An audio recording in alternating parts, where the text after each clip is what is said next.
If a man has no friends, pay attention. If a man has no friends or only a very small circle, do not get it twisted. That is not a red flag. That is a man who has mastered himself. Yeah. A man without friends or with a very small circle is a very secure man. He has learned that quality matters more than quantity, and he does not need an audience to validate his worth. His confidence comes from inside, not from the approval of others. He is not afraid to be alone because he knows his own strength. He is very selective with his energy and with who he lets into his life, and that is a good quality to have. He walks away from drama and gossip because he has built a peaceful life for himself and does not want to let that go. He does not need to be surrounded by people to feel complete.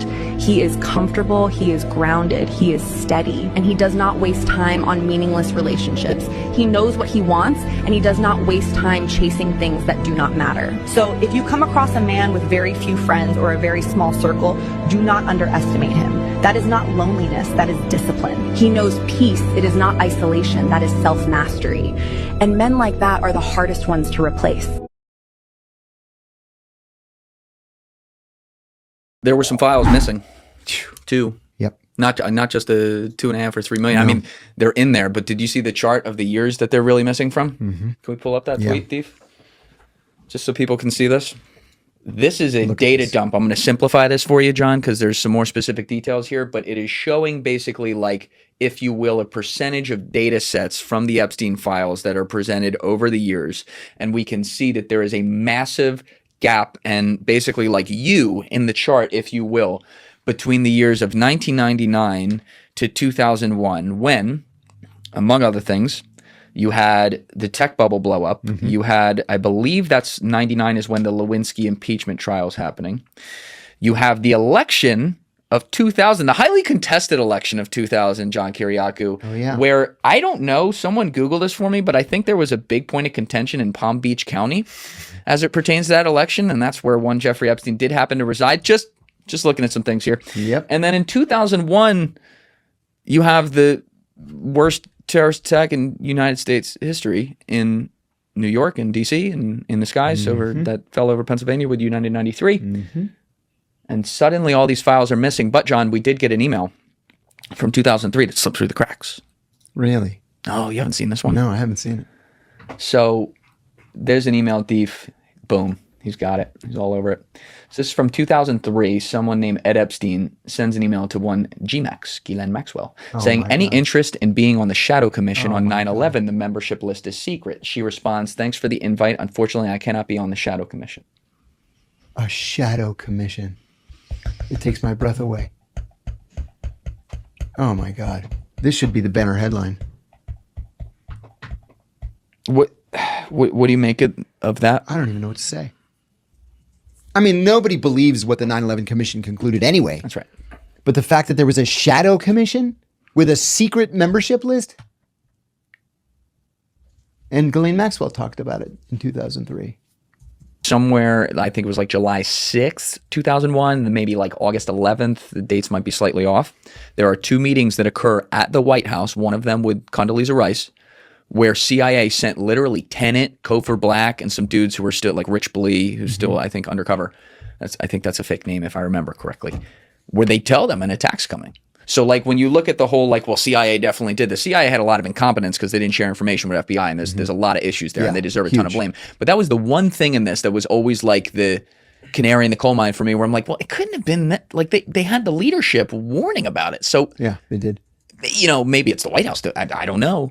But there's also advanced knowledge that we know about from the Saudis who have always been covered up, and we know about with the 5 guys from Mossad in Fort Lee who were videotaping the thing, who were sent back to Israel on November 6, 2001. That's exactly right. And I know a guy from the office that arrested them, and to this day he wonders why the they didn't get why the So when I see stuff like this, I'm like, how many countries are involved in this thing?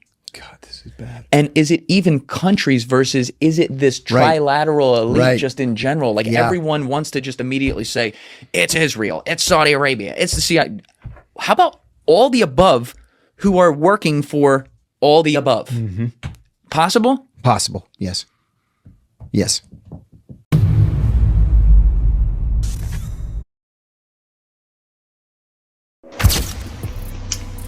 Hi, it's Dana Horchowski. It is October the 9th, 2009. And I'm going to read you The Secret Covenant. I only have 10 minutes. It's on the Polly Hicks section of CanadaStreetNews.com. And this is dedicated to the Jesuits, the High Freemasons, and the High Knights of Columbus, and those that have pledged a blood oath allegiance to the Luciferians, secret societies. The Secret Covenant. An illusion it will be, so large, so vast, it will escape their perception. Those who will see it will be thought of as insane.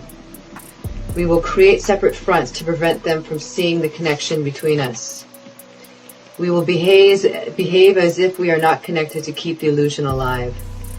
Our goal will be to accomplish one drop at a time so as to never bring suspicion upon ourselves. This will also prevent them from seeing the changes as they occur. We will always stand above the relative field of their experience, for we know the secrets of the Absolute. We will work together always, and will remain bound by blood and secrecy. Death will come to he who speaks.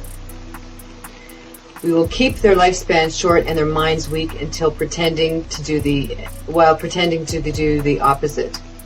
We will use our knowledge of science and technology in subtle ways so they will never see what is happening. We will use soft metals, aging accelerators, and sedatives in food and water, also in the air.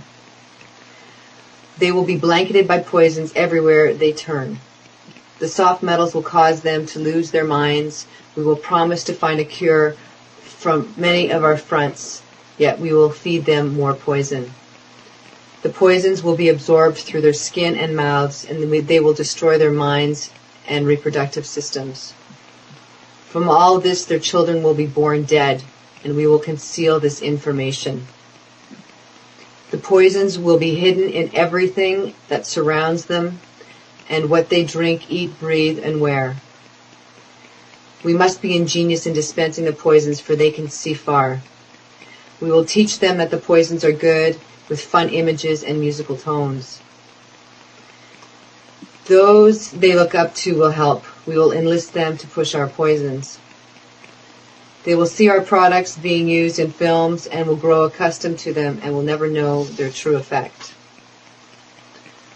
When they give birth, we will inject the poisons into the blood of their children and convince them it's for their help. We will start early on, when their minds are young, and we will target their children and what the children love most, sweet things. There were some files. Well, the translators are gone, and the live stream is waning, which means that if we just listen to my colleague Matthias, the best thing in the world would be to leave it to you, the people. Now it's up to you to share what clearly, based on the cavernous emptiness we see in all of these spaces, is only going to be heard if you share it. So it feels very appropriate that I should be the one with the quietest voice. But let's let that lion roar, shall we? I'm done talking about COVID, and I'm done talking about SARS-CoV-2, and I'm done for a very simple reason. For 110 years, we, the people of the world, have been lied to.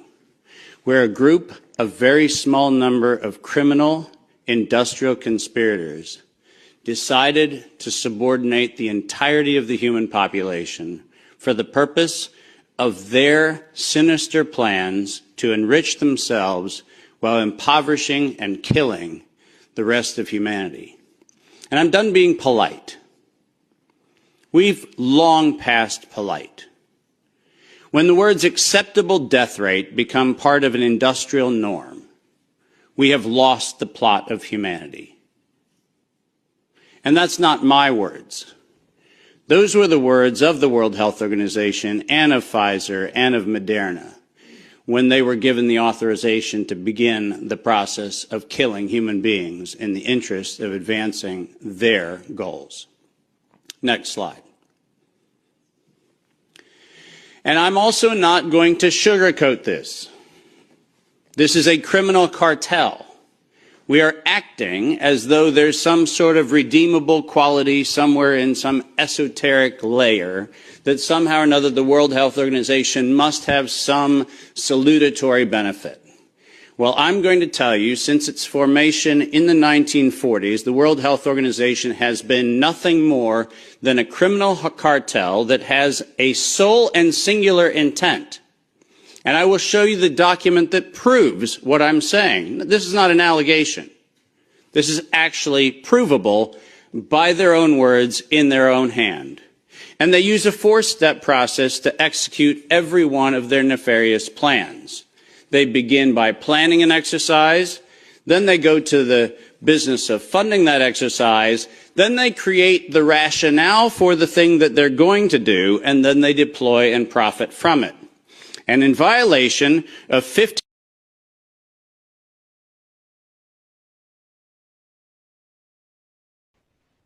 This is insane.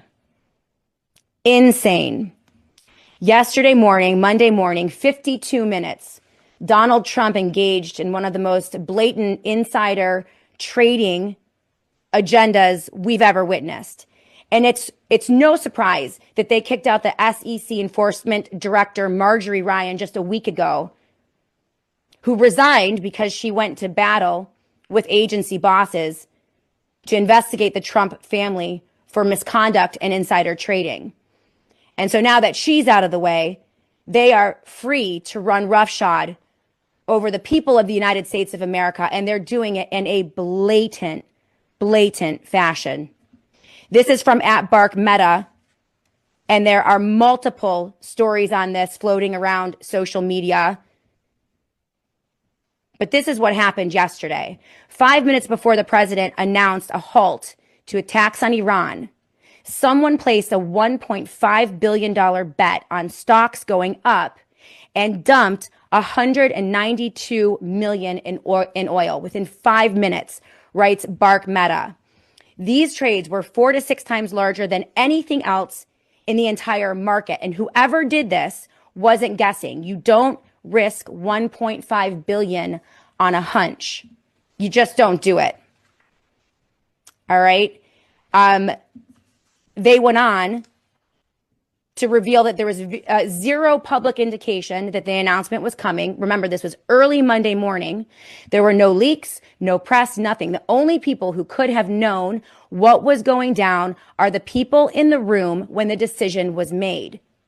And someone in that room picked up a phone, and within minutes, they made more money than most Americans will earn in 1,000 lifetimes on one single trade, on a war that has cost you $4 plus a gallon and $16 billion in tax dollars, and will also cause potentially or cost you the lives of your son or daughter as they now commit 8,000 troops, boots on the ground in Iran, paving the way for a potential draft, pumping and dumping all the way down.